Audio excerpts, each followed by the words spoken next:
Now that you know you should plan your exit from day one, let's talk about your responsibility as an owner. The first thing you want to do is set what I call your owner initial exit goal. Don't worry, the goal can and will change as we move forward with your business, but let's take a look at a framework that helps you relate what your business can do into what you want as part of your own financial freedom. I start with something called a no work number. You take your desired annual income as if you were an employee at some company, you multiply it by 25. So if you want to make $100,000 per year, you multiply that times 25, and that equates to about a 4% return, which some people will use a larger return. I like to use a smaller return because of inflation and other types of reason. So that brings us to $2.5 million. In other words, if you had $2.5 million in the bank right now at a 4% return, you'd be earning $100,000 per year. Next, add an amount for one-time savings. So you might have 6 months of income you like to put away. You might want to clear off some debts. You might want to put some money away for college funds, etc., etc. Add that on top. Next, you have to do what's called grossing up the number to get it for after tax. Because obviously, if we sold a business for $3 million, we wouldn't get to keep that.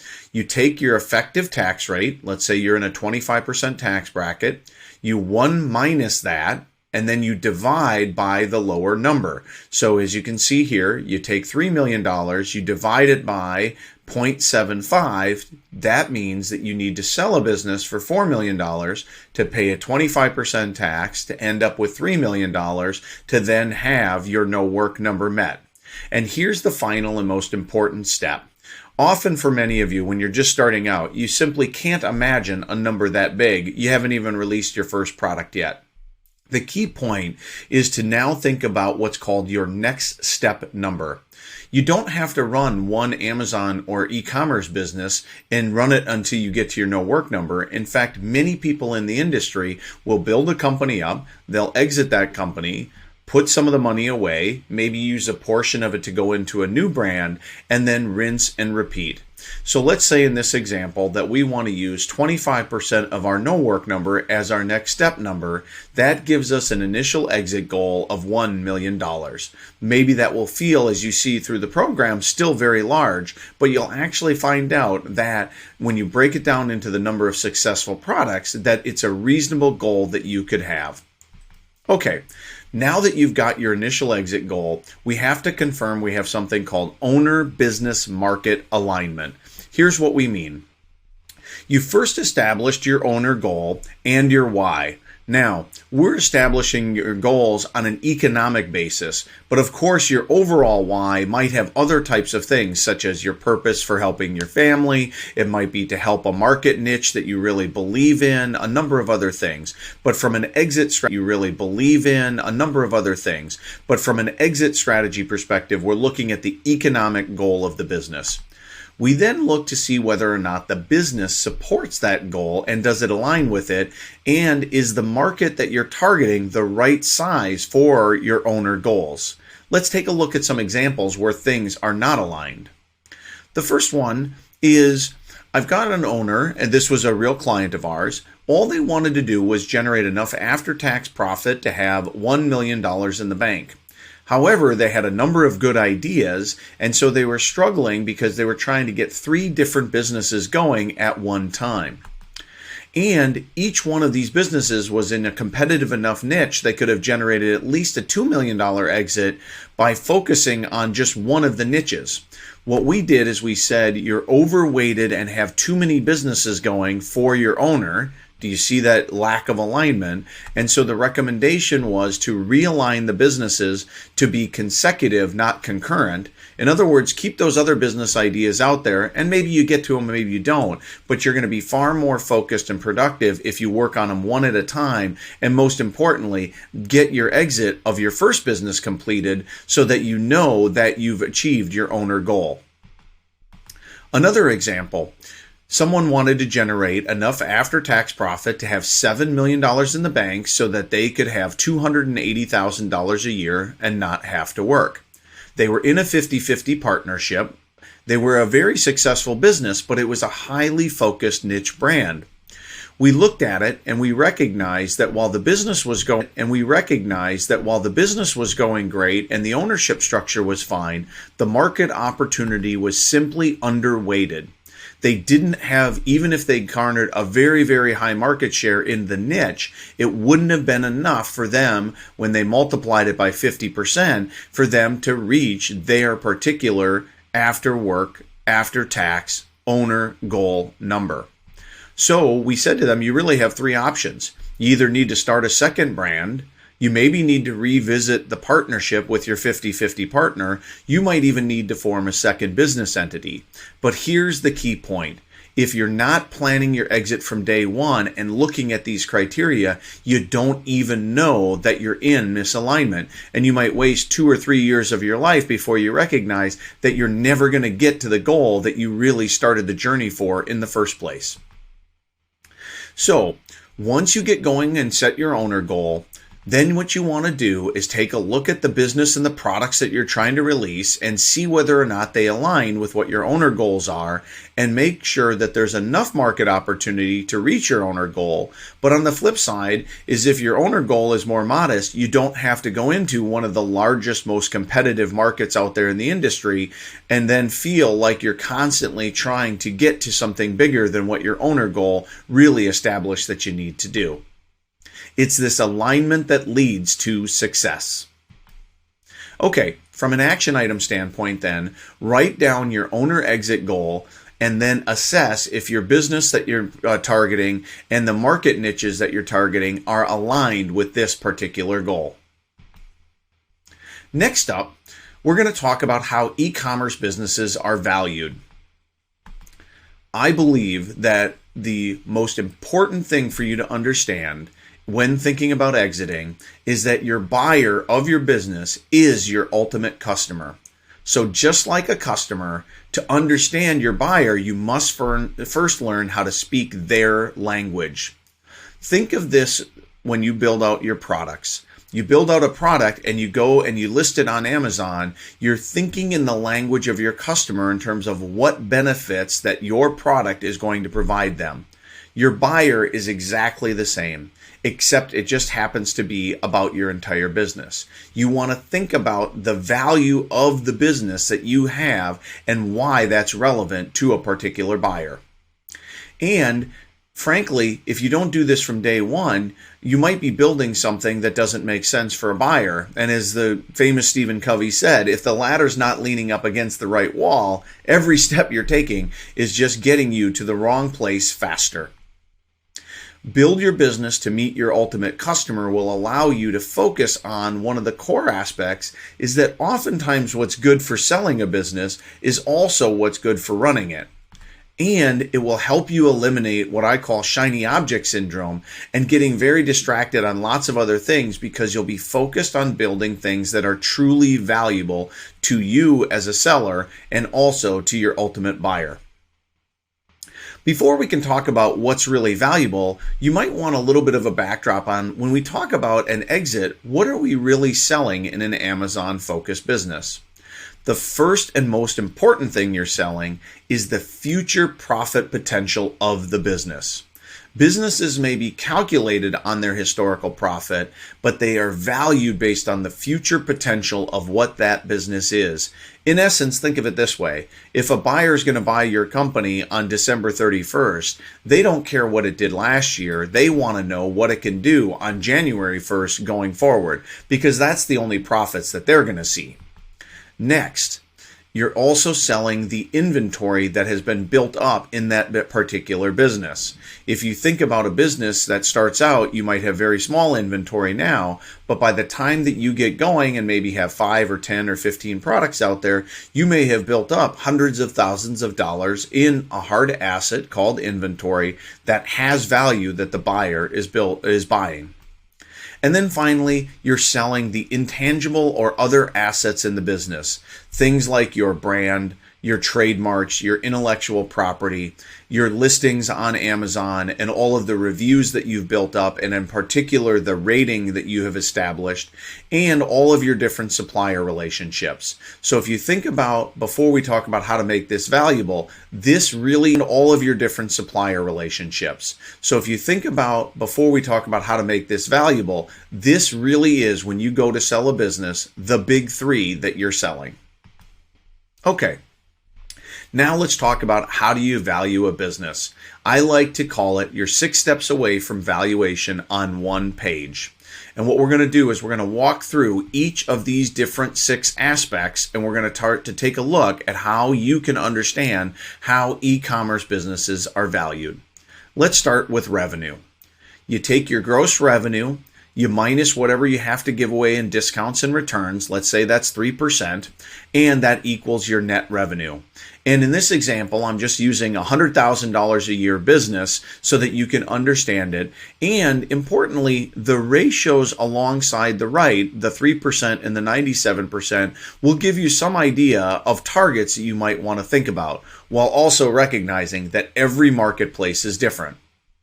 But we've now established that you don't get to keep 100% of your revenue, because there will be these things called discounts and returns. Next up, you have to buy your products. So you have your product cost. Let's say that's 20%.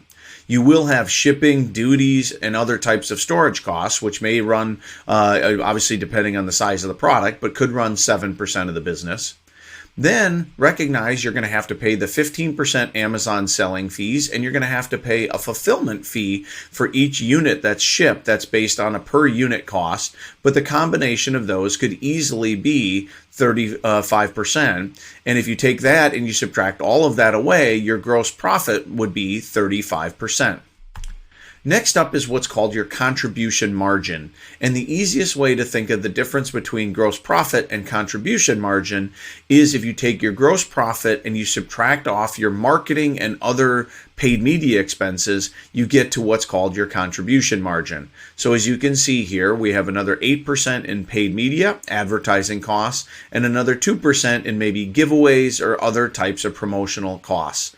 That drops our contribution margin down to 25%. Then we look at all of the other expenses in the business for software and tools and other types of things. And let's say that those are 7%, and that equals a net operating profit of what's called 18% margin. However, there is this thing in the industry called add backs. And oftentimes there are certain things that you can add back into your business, such as your owner's salary or maybe any other types of expenses that you might be running through the business as an owner that a buyer won't have. And we're not going to go into it in depth in this module, but I do want to let you know there is this thing out there called add backs. And when you get to add those back onto your net operating profit, as you can see here, you've got a 21% margin in the business. And I would submit to you that that's probably a realistic margin if you wanted to have a company that's valuable. You won't necessarily start out that way, but you certainly want to try and achieve a business that has 20% or better profitability. Finally, you take the profitability and you calculate the value based on the last 12 months using something called a multiple. And so for a business, multiples ranges from very low to very high. But for right now, let's just use the number 3. And if this business was doing $21,000 or $210,000 or whatever the number is, you multiply that times the 3, and that equals the valuation, which is the amount that a buyer would pay for that particular business. Here's the key point, is that you need to understand what makes a business valuable and then be able to see it all on one page. So there's not that many lines here that you could easily create a Google Sheet or a spreadsheet and each month take a look at your numbers, have these categories, and start to understand or work with an accounting or a bookkeeper to understand what the value of your business is, what the profitability is, and then use that last 12 months earnings multiple to motivate yourself, because you'll notice as your profitability goes up, your valuation goes up even faster. The other way that you should look at your profitability, this is covered in other modules, but I think is very important from a buyer perspective too, is to make sure that you look at the profitability on a contribution margin basis of each one of the products that you have out there. So there are plenty of tools and software and sheets that do that, but profitability is determined in two ways for a buyer. One is based on what's called your P&L, which I showed you on the slide before. The second is based on what's called your product contribution margins. So make sure you have the ability to track that as well. Now, the critical thing to understand is that how your buyer values a company is different than how they calculate the valuation. And let's talk about what I mean by that. When you look at all of the different things that are in your business in terms of taking over a business and making sure that it's valuable, these are all of the different types of things. You've got your profit margin here. You need to have strong profit margins.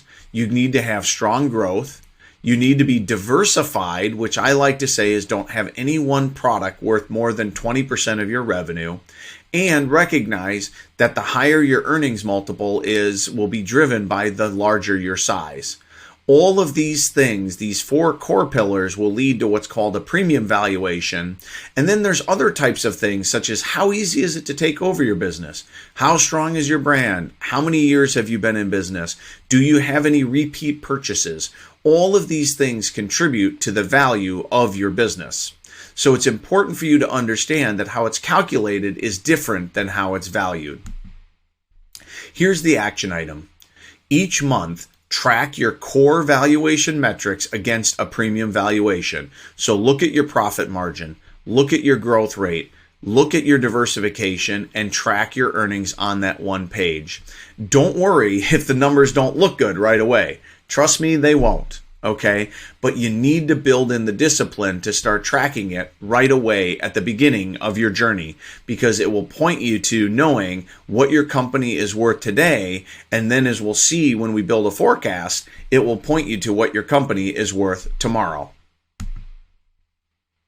Okay, let's take a look at a premium valuation company in more detail.